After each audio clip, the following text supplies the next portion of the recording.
Strutienos kepsnys su žiediniu kopūstų plutele. Strutiena marinuojama 30 minučių, tada trumpai apkepama keptuvėje iš abiejų pusių. Kepant apšlakstoma balzamiko actu ir brendžiu. Strutiena užtepama plutele, dedama į keptuvę ar skardelę. Pilamos apelsinų sultis ir visa tai kepama orkaitėje 150 laipsnių temperatūroje 15 minučių. Žiediniai kopūstai išverdami, įdedamas sviesto ir smulkintuvo pagalba iš jų daromas muslinas. Atpjaunama žiedinio kopūsto gūžės vidinė dalis, dedama į keptuvę, užpilama sultiniu ir paverdama 2-3 minutes. Tada dedamas sviestas ir kepama tol, kol žiedinis kopūstas lengvai apskrunda. Vynas ir brendis nugarinami. Tada dedama vyšnių tyrė, vištienos sultinys, medus, greipfruto sultis, paprikos milteliai. Viskas sumaišoma ir virinama.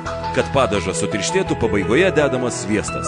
Bulvės supjaustomos ilgais šiaudeliais, apsukamos šoninės juostele, susmeigiamos smeigtuku ir kepamos gruzdintuvėje. Apkepus bulvės apibarstomos prieskonių mišiniu. Dekoruojamos baziliko ir čiobrelio šakelėmis bei begonijos žiedeliu.